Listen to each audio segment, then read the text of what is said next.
This is Campsis radicans, Common Trumpetcreeper, and this is Campsis radicans, Common Trumpetcreeper. Okay. You can see that it is relatively vigorous. We'll take on an entire trellis. Now this over here behind you is wisteria, and we'll talk about that in just a second. These two right here are Common Trumpetcreeper. One of the interesting ways to tell Common Trumpetcreeper when there's no foliage is at each node there are aerial rootlets, and that's how it actually will climb. Okay. See these aerial rootlets? All right. And as it moves up the structure that it's climbing on, these rootlets will sort of stick into that particular fence or whatever the structure is. Is it parasitic?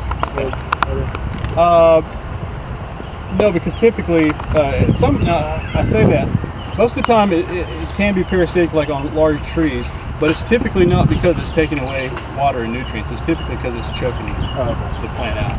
These things are extremely vigorous, and you'll notice that on the wisteria here in just a moment. So, people sometimes confuse this with poison ivy when there's no foliage, because poison ivy also has that's hard to say, aerial rootlets. Okay? But the difference is that Campsis aerial rootlets are only at the nodes, and the aerial rootlets on poison ivy are all over the plant. Okay? So you want to make sure that you can tell the difference between that. Then you start noticing a sort of a patchy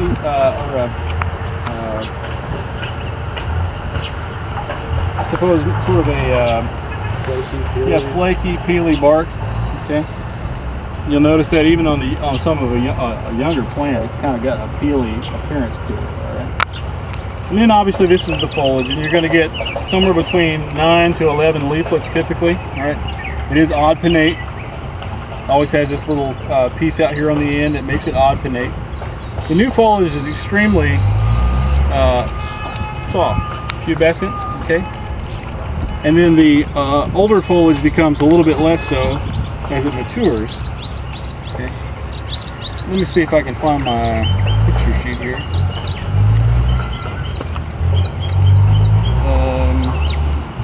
There we go.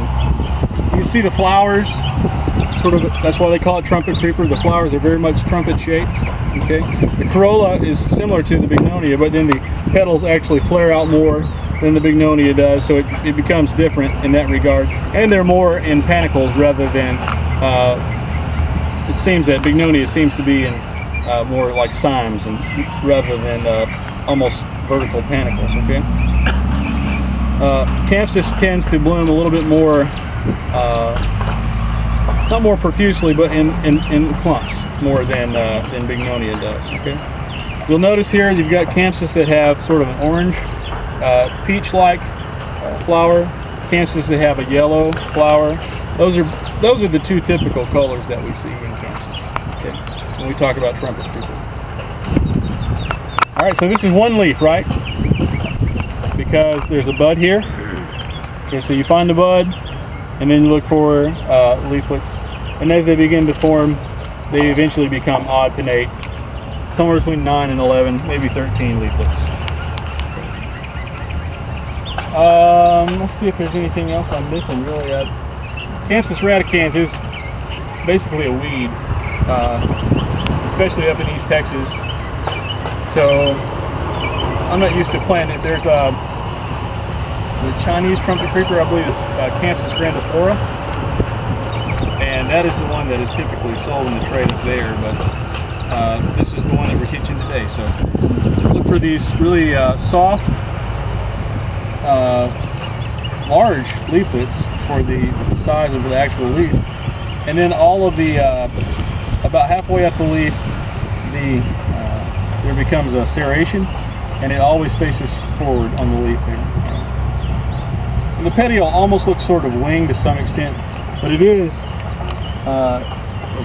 convex, basically where water can run down the stem. So you'll notice you have to be really sort of paying a lot of attention, but you'll notice that there's almost a little bit of a trough that runs down the petiole, or the rachis there.